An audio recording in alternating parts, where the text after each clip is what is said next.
Just power on చేయడం, ఇది చూపించు. పవర్ ఆన్ చేయడం స్టార్ట్ చేస్తే నార్మల్గా ఆటోమేటిక్గా వెళ్ళిపోద్ది. లేదనుకుంటే ప్రోగ్రామ్స్ పెట్టుకుంటాం. ఫస్ట్ ప్రోగ్రామ్స్ నార్మల్ ఆటోమేటిక్గా అన్ని రకాలు వేసుకోవచ్చు. రెండో రకం జెంట్లు ఊళ్ళు సారీస్ అని దీంట్లో వేసుకోవచ్చు. మూడో రకం కిక్ వాష్ అంటే 2 జతలు వేసుకోవాలి దీంట్లో. నాలుగోది స్ట్రాంగ్ జీన్స్ అంటే హెవీ బట్టలు వేసుకుంటే దీంట్లో వేసుకుంటాం. ఐదోది నార్మల్, ఇది ఒకటే కాబట్టి దీంట్లో నానబెట్టుతుంది. ఆరోది ఆక్వరైజర్ అంటే ట్యాంక్లో రండి మనకు అవసరం అవుతుంది. ఏడోది రిన్స్ అంటే జాడించి పిండిద్ది అంతే.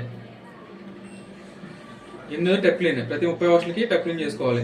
ఎల్జీ లిక్విడ్ 600 ఉంటుంది, అది వేసుకొని దీంట్లో క్లీన్ చేసుకోవాలి. జస్ట్ మీరు ఇది నొక్కి సరిపోతుంది నార్మల్ బట్టలకి, ఆటోమేటిక్గా అదే చేసుకుంటుంది. డోర్ చేస్తే ఆగిపోతుంది అలా డిఆర్ వచ్చి, అప్పుడు దీన్ని 2 సార్లు నొక్కండి ఆన్ అయిపోతుంది. ఒకవేళ మనం ఇది పెట్టుకోవాలంటే దీనికి 5 టైమ్స్ నొక్కాలి. 5 టైమ్స్ దీంట్లో వచ్చేస్తుంది, ఇక్కడ నెంబర్ చూపిస్తుంది. అప్పుడు స్టార్ట్ చేసుకోవడం, ప్రోగ్రామ్ పెట్టుకోవడం, స్టార్ట్ చేసుకోవడం. ఓకే.